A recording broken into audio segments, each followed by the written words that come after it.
মধ্যবঙ্গ নিউজের যে কোনো খবরের দ্রুত আপডেট পেতে ইউটিউবে সাবস্ক্রাইব করুন ইমার্জেন্সি টিভি লাইভ এবং সাবস্ক্রাইবের পর অবশ্যই বেল বাটনে একটি ক্লিক করুন।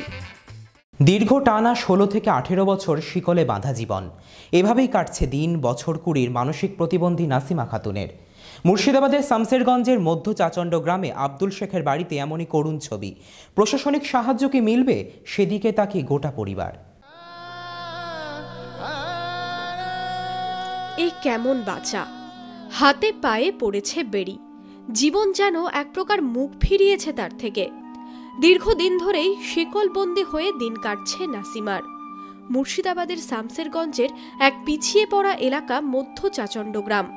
গ্রামের বাসিন্দা পেশায় বিড়ি শ্রমিক আব্দুল শেখের 3 ছেলে ও 6 মেয়ের মধ্যে নাসিমা অষ্টম। নাসিমার মা জানাচ্ছেন, জন্ম থেকেই মানসিক ভারসাম্যহীন মেয়ে। সংসারের কাজ সামলে মেয়ের দিকে আলাদা করে নজর রাখা দায়, ছেড়ে রাখলে এদিক ওদিক পালিয়ে চলে যায়। তাই ছোট থেকেই এভাবেই কখনো দড়ি কখনো শিকল দিয়ে বাঁধা জীবনযাপনে অভ্যস্ত নাসিমা। কিছু খাই না, বেঁধে রাখি, সবসময় বেঁধে রাখি। ওই তো পালিয়ে এইছে, তার বাড়ি আসবে না। কদিন ধরে বেঁধে রাখেন? বিড়ি বেঁধে দিন গুজরান আব্দুল শেখের। দারিদ্রতার সাথে অন্যের সংস্থান করতে গিয়ে সেভাবে চিকিৎসা করাতে পারেননি মেয়ের। পালিয়ে যাওয়া রুখতেই দীর্ঘ টানা 16 থেকে 18 বছর এভাবেই দড়ি দিয়ে বেঁধে রাখেন মেয়েকে। ছোট থেকে পাগল, ওকে দড়ি দিয়ে বেঁধে রাখতে হয়, আবার ছেড়ে দিয়ে পালিয়ে যায়। টাকা পয়সার অসুবিধা, পারি না করতে। 18 বছর কি 16 বছর থেকে বাঁধা মনে করলাম।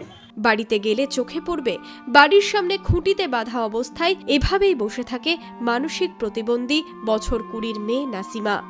সেখানেই দেওয়া হয় খাবার, সন্ধে হলেই আবার নিয়ে যাওয়া হয় ঘরে। দিনের পর দিন এই ঘটনা চোখের সামনেই দেখেছেন এলাকাবাসীরা, কিন্তু সাহায্যে এগিয়ে আসা সম্ভব হয়নি কারো পক্ষেই।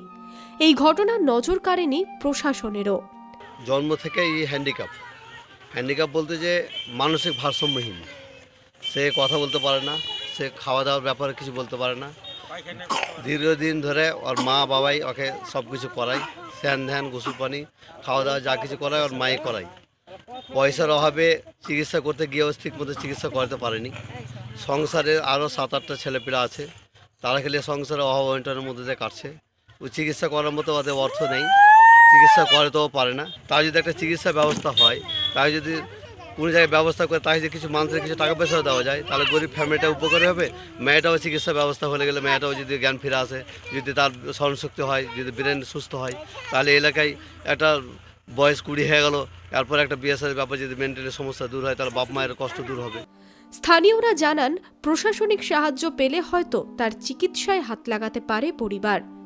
সরকারি সাহায্যের আশায় নাসিমার বাবা মা, কিন্তু আদৌ কি মিলবে সাহায্য, নাকি এভাবেই সবার নজর এড়িয়ে অনাদর অবহেলায় বন্দি দশাতেই কাটবে নাসিমার বাকি জীবনটাও?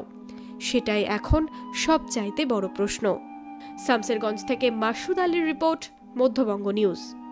যদি মধ্যবঙ্গ নিউজের এই খবরটি ভালো লেগে থাকে তাহলে অবশ্যই একটি লাইক দেবেন এবং ইউটিউবে ইমার্জেন্সি টিভি চ্যানেলটি সাবস্ক্রাইব করবেন। আর যে কোনো খবরের দ্রুত আপডেট পেতে সাবস্ক্রাইব করার পর বেল বাটনে একটি ক্লিক দেবেন।